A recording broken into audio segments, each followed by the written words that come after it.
what are senators saying after ABS-CBN went off air to comply with this order. Joining us now on the line is Senator Mig Zubiri. Senator, your reaction to this move by the NTC to temporarily shut down ABS-CBN? Yeah, first of all, good evening, Rico. Good evening to everybody listening. Of course, we were all quite shocked when we heard that there was an NTC order this afternoon. We were doing our teleconferencing, historic first of the Senate. And when we were told about it, of course, we gave our sentiments officially during the online session. And basically, we're saddened. I'm saddened and disturbed by the issuance of this cease and desist order, especially this time, Rico. No? We're suffering from a global pandemic. We're all on lockdown, shutdown. The economy is suffering. We're probably going into a recession, and people are losing their jobs, especially those who have to, hand and mouth every day, the daily wage earners.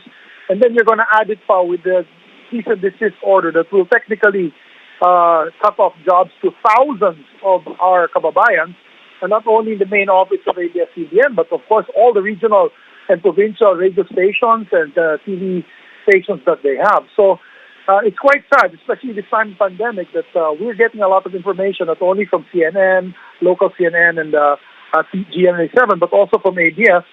We need the major networks to be online and on board so that we can continue to disseminate important information on how to fight COVID-19. So it's really quite sad. And, Rico, I was once chairman of the Committee on Legislative Franchises for 6 years during the 12th Congress and the 13th Congress. So I'm speaking from experience here.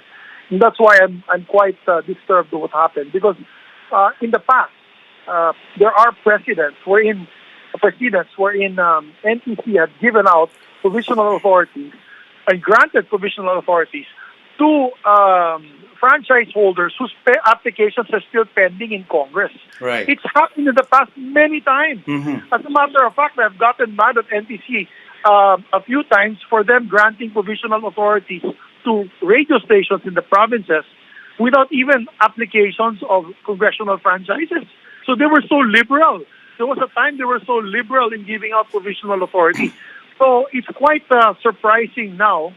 They all of a sudden clamped down on a major television news network. And believe me when I say this, Right. Nico, this is not only for Yes. ABS-CBN. It's not because I know people in ABS-CBN. It's not that. I would do the same for you in CNN. I would do the same for GMA7 if they had done the same thing. Because being former chairman of the Legislative Franchises Committee, I know the process. And I know that the NTC in their power can give out provisional authorities while the franchise application is pending in Congress. And All right, Senator, yes, but Nico. the law is the law. And of course, Solicitor General Calidas emphasized that Congress has the sole power in issuing the franchise and that the NTC cannot issue a provisional authority when the broadcast company has no valid and existing legislative franchise. So we have to wait for the House of Representatives to approve ABS-CBN's franchise. So at this point, what are the options now of the Senate? Well, first of all, the law that they're citing, Rico, I beg to disagree. With all due respect to the legal minds against this case, Solzen Calido is a friend of mine. I beg to disagree with all due respect because the law that they're citing is the Telecommunications Act. The Telecommunications Act says that if the telecommunications company has no franchise, they cannot operate. That's very true. But ABS-CBN is a broadcast franchise. That is the basic difference there. When we file franchises in Congress, we separate the telecommunications franchises with the broadcast franchises because telecommunications is similar to Smart, Globe, PLDT. That is what is considered a telecommunications franchise. We separate that in our committee deliberations. Even here in the Senate, we separate both as telecoms and broadcast. ABS-CBN is not part of that law. If I may point out, with my humble opinion, the law does not apply to broadcast franchises. And that is why during the committee hearing last February, we made them admit they admitted under oath that they had granted provisional authorities. Even recently, I'm talking about very That's recent right. provisional authorities to to broadcast corporations whose applications were pending in Congress. So, what they can do now, if you Okay. ask me, Rico, what they can do now is basically take it to court.